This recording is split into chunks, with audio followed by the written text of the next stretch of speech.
Hello, I'm Nate West. I'm the Director of Communications at Tennessee Wildlife Federation. Thank you for everyone who's joining us live this afternoon and all those who are watching after the fact.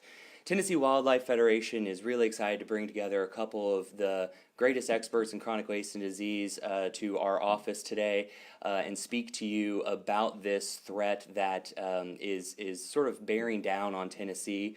Tennessee does not have chronic wasting disease yet, thankfully, but 4 of our neighboring states do. And actually, just a few weeks ago, a new case was found in Mississippi, just 40 miles south of the Tennessee border. If it makes it to the state, it does present a lot of challenges, not only to the deer population, but to the wildlife that we all know and love. Of course, if it reaches the deer population, the population is likely to decrease and be less healthy. That threatens the white-tailed deer population, but then also our hunting traditions.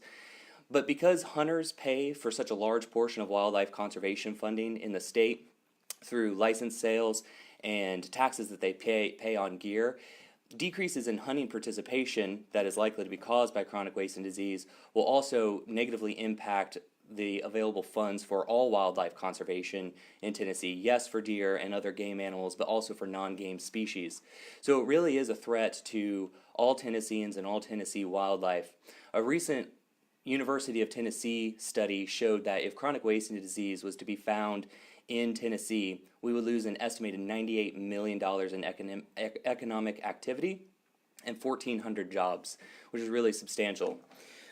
So I'm going to invite 2 speakers up today. Dr. John Fisher, he heads the Southeastern Cooperative Wildlife Disease Study at the University of Georgia, and Dr. Colin Gillen, he's with Oregon's Department of Fish and Wildlife. Dr. Fisher will be coming up first and telling you a little bit more about the disease, and then Dr. Colin Gillen will be coming up and telling you a little bit more about what hunters can do in order to keep Tennessee CWD free. Dr. Fisher? Thank you very much for the invitation to be here today. Could you please hand me that remote? Thanks very much. I'm going to give a brief overview on chronic wasting disease before I turn it over to my good friend Colin Gillen. I want to recognize Dr. Mike Miller, who's with Colorado Department of Parks and Wildlife, who co-authored this presentation with me. Chronic wasting disease was first observed in 1967 in a captive herd of research deer in Colorado.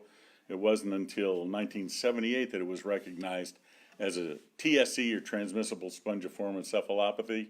We have a few of those diseases around in animals and humans, so scrapie of sheep and goats, bovine spongiform encephalopathy, or better known as mad cow disease, Creutzfeldt-Jakob disease, or CJD, in humans, and then variant Creutzfeldt-Jakob disease in humans, which is believed to be due to consumption of animals that had mad cow disease.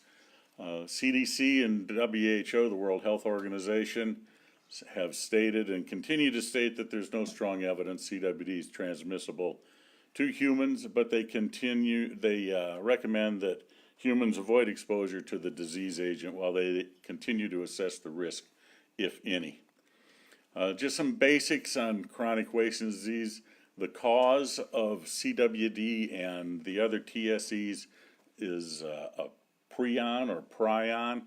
The hosts that we see in North America that have been naturally infected with this disease are mule deer, whitetails, elk, reindeer, and moose. There are basically 2 types of clinical signs that we see, and they are related to central nervous system disease. So we'll see behavioral changes and also loss of body condition to the point of emaciation. On the epidemiology of this disease, there's a very prolonged incubation period, minimally around a year and a half after the animal is exposed to the disease agent and before it develops signs of disease, when you can actually tell that the animal is sick. All of the species that are listed above there are susceptible. Some genotypes or some genetic types of animals are somewhat resistant, but they are not immune to chronic wasting disease. So generally they will have a much longer incubation period than most animals. The disease agent is very hardy and difficult to destroy, and it remains in the environment after it's been shed into the environment for a period of several years.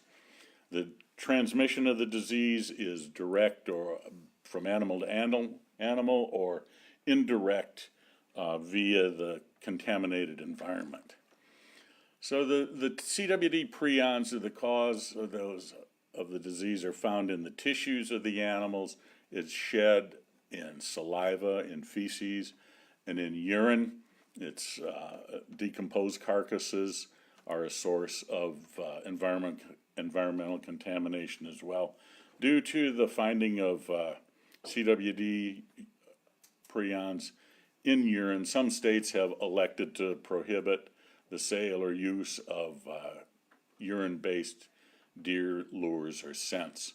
I'd also add that the shedding of the disease agent begins during that prolonged incubation period. So even though the animals look healthy, they can test positive for the disease, and they can be shedding the disease agent into the environment. And if you look at this slide, the animal on the left is a classical presentation for chronic wasting disease. But most of the animals that you hear about that test positive look like that animal on the right. And that's because most of the animals that are tested are hunter-killed animals that look perfectly normal but do test positive for the disease. And if those animals remained alive after an extended incubation period, they would eventually show the disease and die. Now, because of the presence of the CWD prions in carcasses, many states prohibit importation of intact carcasses, and they allow only importation of boned out meat or cleaned antlers and skull plates, those types of things where no soft tissues are being brought into the state other than the ones that I mentioned. Now, some states have this prohibition on carcasses that are coming in from states that have chronic wasting disease, have found it in their animals, or other states prohibit importation of anything but the boned out meat and antlers from all states. So in the wild, we've seen chronic wasting disease in animals in 23 states. The two states in which it's most recently been found are Montana and Mississippi. And when we have the disease in wild cervids, wild deer and elk, moose, if it's unmanaged, the percentage of animals in the population that are infected increases. That's the prevalence, and the geographic area that is affected expands. That's unmanaged. We look at chronic wasting disease in captive cervids. It's been found in 4 Canadian provinces.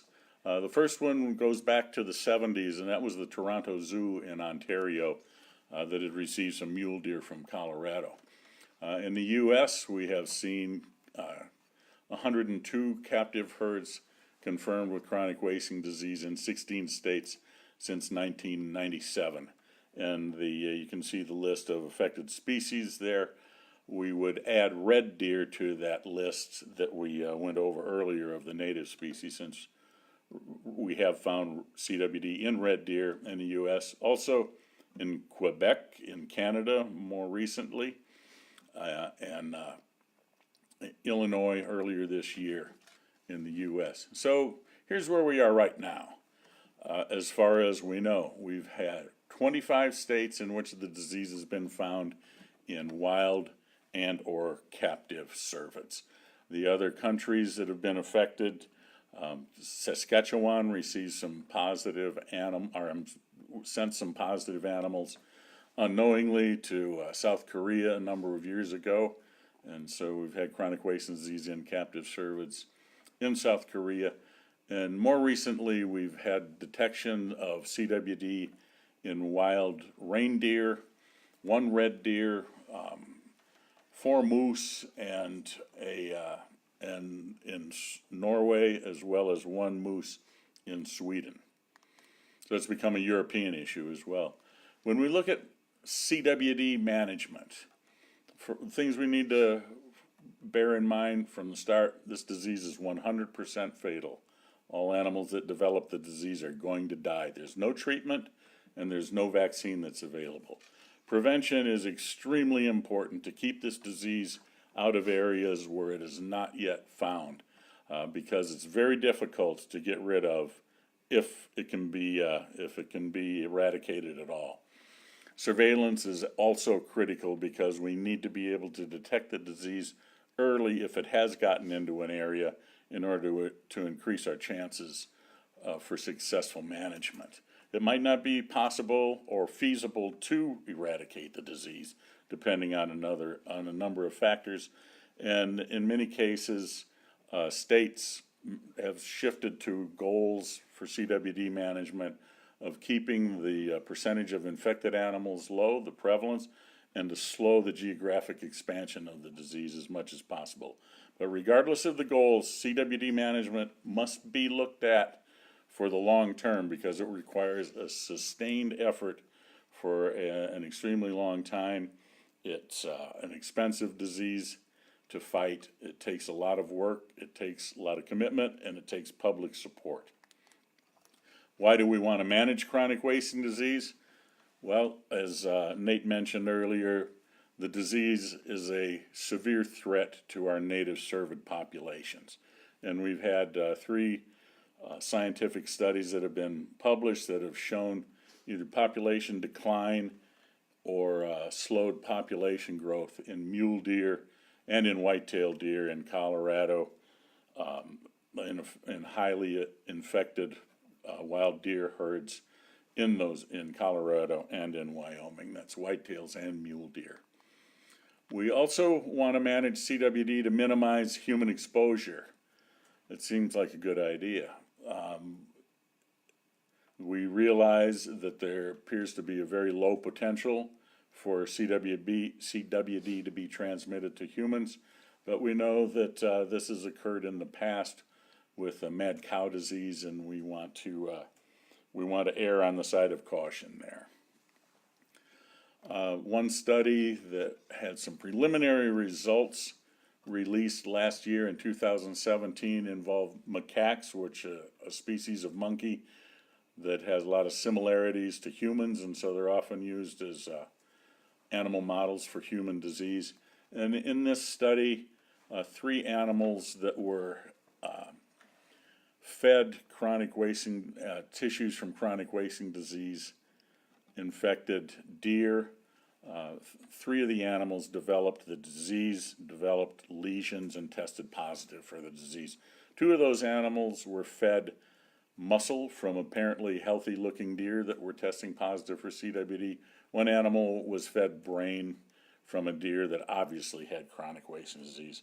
More recently, in 2018, there was a scientific publication of another study involving macaques, and in that study they did not demonstrate transmission to those monkeys.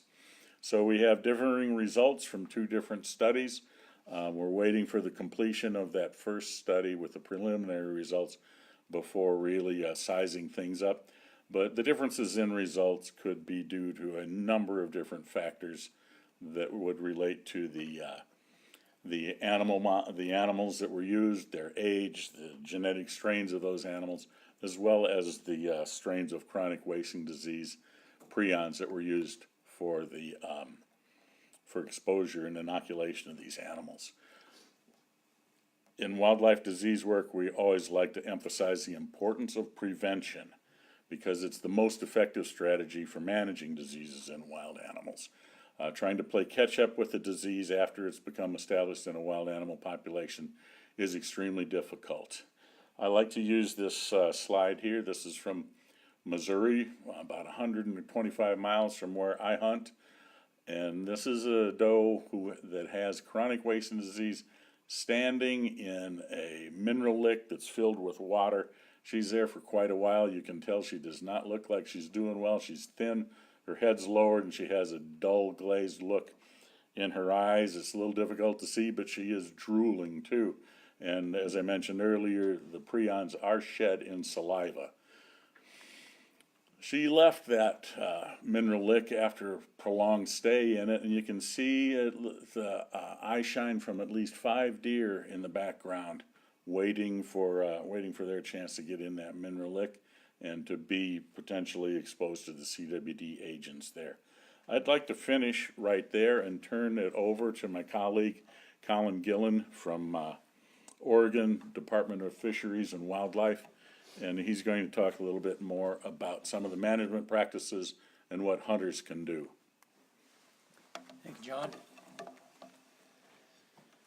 I'm going to talk a bit about the best management practices for chronic wasting disease that was just recently passed by the 50 state directors of the Association of Fish and Wildlife Agencies. This best management practices was put together by a team of CWD researchers, managers, as well as other those who are interested in doing something about this disease. You can see in this slide that we've come a long way in spreading the disease since 2000. We had just a handful of states that were infected, and now we have more than half of the country, and at least the lower 48 and Canada. We put together this best management practices through a series of meetings and months, and it's made up of one document that is a set of the practices, and followed by a backup document that lists all the tools and different things that the different practices are composed of. The goal of the best management practices, of course, is to reduce transmission of CWD. And by doing this, we focused on prevention, we focused on surveillance, as well as control and management of the disease. So we have several things here within this image. These are a list of several of the 22 chapters. The first two are things that we believe that we can actually do with CWD, and that is to limit movement of the prion, either through live animals or moving the prion through carcasses or through products of cervid origin. We also can keep from increasing transmission by limiting the baiting and feeding of animals.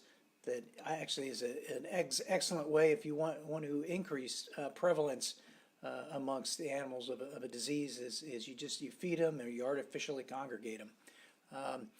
Other chapters that the best management practices actually cover that are very important is surveillance, which we feel is the foundation of prevention. Of course, communications and such topics as testing, monitoring the spread of the disease, and human dimensions. So what has or should work well? The first thing that should work well is to stop moving the prion in trailers. This is extremely important. And this is the human movement, the anthropogenic movement of the prion in live animals between states, between counties, across the country, and even between continents. And this is the way that the disease is moved the most. We moved live deer and live elk throughout North America through the captive industry, and much of it unknowingly. But we also have moved CWD potentially in trailers through restoration projects between states over the last 50 years. And so these types of movements, these types of activities are things that we can do to keep from moving the disease. The other thing is to stop moving infected carcasses and carcass parts. This is something we know we can do right now, and something that we are focusing on amongst all 50 states.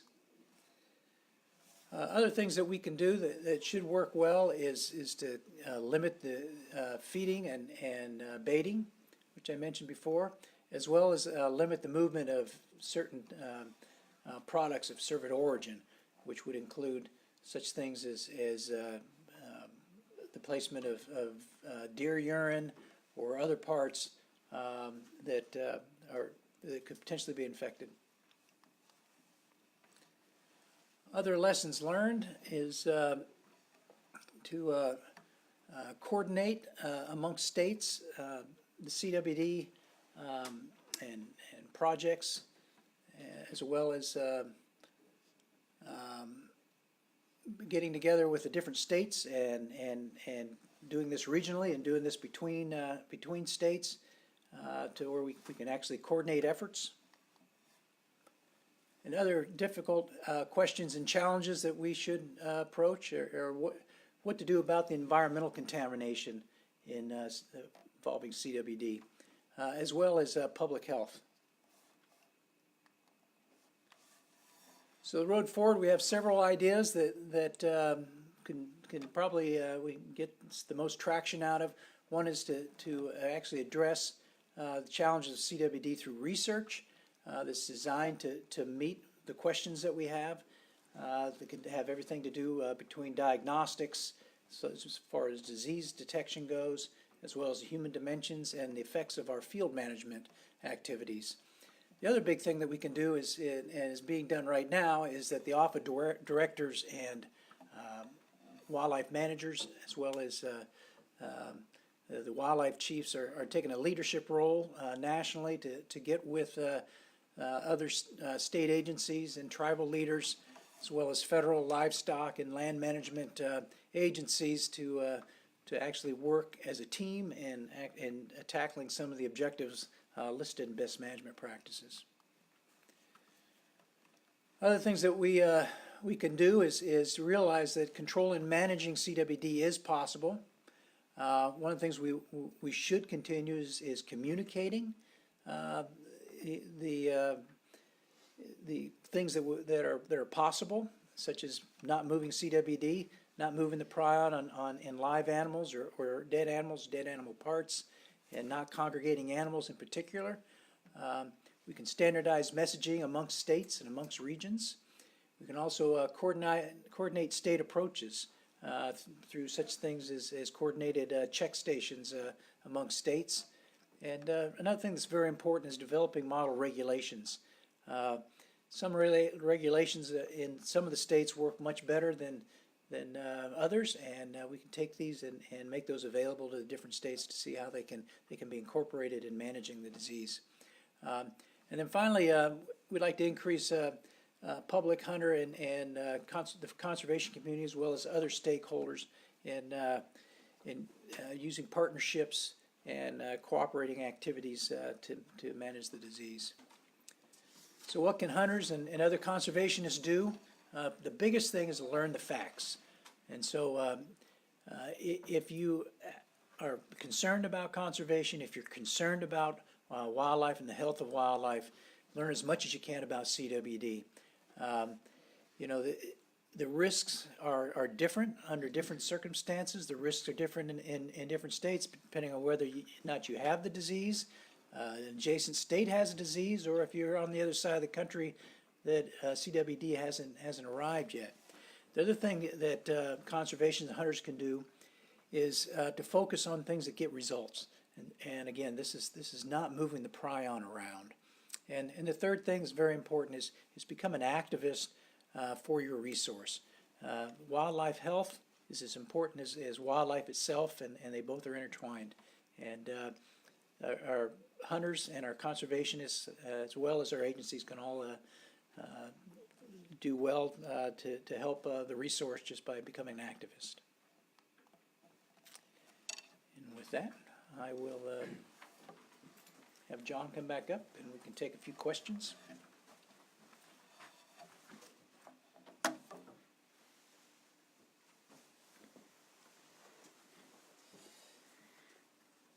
All right, Dr. Fisher, Dr. Collin, thank you so much for giving that presentation. We have gotten a number of questions both through the feed and some through email as well.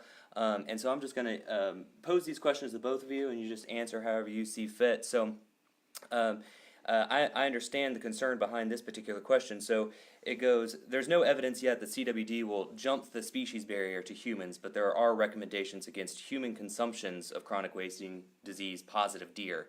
Given that, how concerned are you about CWD infected deer spreading prions to uninfected deer when both are hanging in a freezer side by side? So at a processing facility.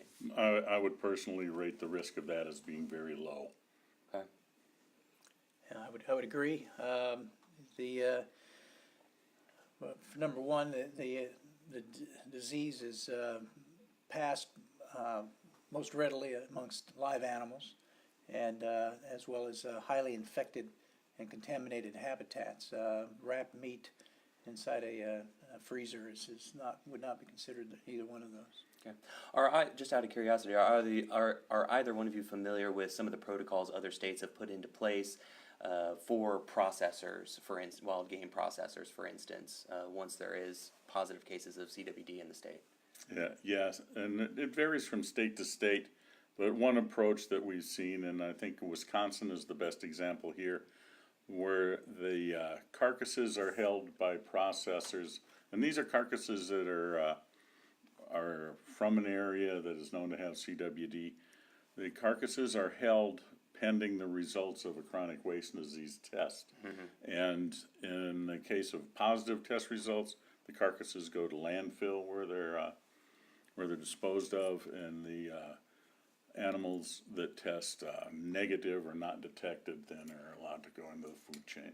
But I should point out that the chronic wasting disease tests that are available are for disease surveillance only. They are not food safety tests. Okay. Important distinction. So, as mentioned in the introduction, a case was recently found about 45 miles south of the Tennessee border. And so this question hits pretty close to home on that. If CWD is detected in a herd, sub-agencies initiate a 25-mile control and surveillance zone. In your opinion, is that adequate?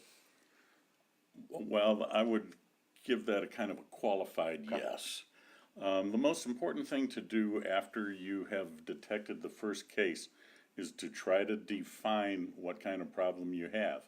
And in defining that problem, you want to determine the geographic extent of the area that's affected, as well as the percentage of the population that's infected. So if you begin to detect positive animals towards the periphery of the 25-mile radius, then you want to expand that zone and test a little further out. So I think this one will be of particular interest to a majority of our audience here. And Dr. Dr. Gillen, you touched on this in your presentation, but if you were to distill it down, what are the best things that hunters can do? Just if they had a cheat sheet right in front of them, what are the top few things that you just put on that? Well, there's several things that hunters should be thinking about. The same things that the agency people think about is number one is to not how do I not move the prion if, say, you're hunting in a state that may have CWD. When you take your deer and you harvest your deer, from that moment on, we should be thinking, how do I not transport this any further? And so one thing, you bone out your animal. You could bone out your animal and just remove the meat from the long bones and leave the central nervous system tissue and the brain at the site of the kill. The other thing is the carcass transports. The hunter should, if you're going to another state, you should contact your state and see what the regulations are for import, as well as states you may be traveling through for transporting potentially infected parts across those states. Yeah. Let me add one thing to that. I think it's very important for the hunters to understand what the risks are. They need to learn about chronic wasting disease and learn the risks that it poses to our wildlife resources, and then they will understand why we ask that they do these things to not move intact carcasses around in those those types of things. It can be difficult to change some habits, but it's for a very good reason. Yes. Yeah, and to your point, our state wildlife agency, TWRA, did institute some new rules this year. So I do encourage everybody to check out their hunting guides before you go out this year if you haven't already. Another viewer asked, looking down the road, is there any hope for cervid populations? Long term, 50, 100 years. Well, I'm an eternal optimist. Okay. I hunt and I fish, and I don't think I'd be out there if I wasn't optimistic. I think we need to do everything we can to prevent the introduction of the disease into new areas, and to reduce the prevalence and keep the prevalence low, and keep the geographic expansion as slow as humanly possible.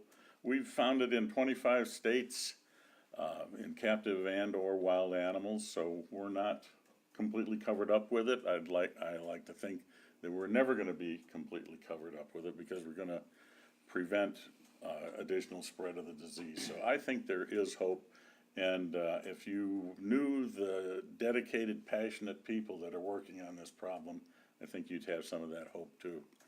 Are you equally optimistic? I'm equally optimistic in a lot of ways. If you look at this disease in particular, we have some of the greatest managers and scientists, on the planet that are working on this, and they're working in the universities, they're working in the agencies, and they're trying to come up with ways to mitigate the spread of this, and to figure out how do we come up with answers to look at the future a little bit more positively. It's hard to tell 50 to 100 years out. This is a disease that we don't actually have a good handle on yet. We know quite a bit about it. We know quite a bit about the epidemiology. We know quite a bit about, as I explained in my talk, of how not to spread it. The disease is still going to move. Even if we didn't move one deer, it's going to move through natural migrations of animals that might become infected and then migrate to seasonal habitats. But we can sure slow it down by not putting it in a trailer or the back of a truck and moving it from one state to another. Absolutely. All right, Dr. Gillen, Dr. Fisher, thank you so much for joining us today. Thank you to everybody who joined us live and watching after the fact. And I hope that you also leave some comments about what additional topics you'd like to hear from us in the future. Thank you so much.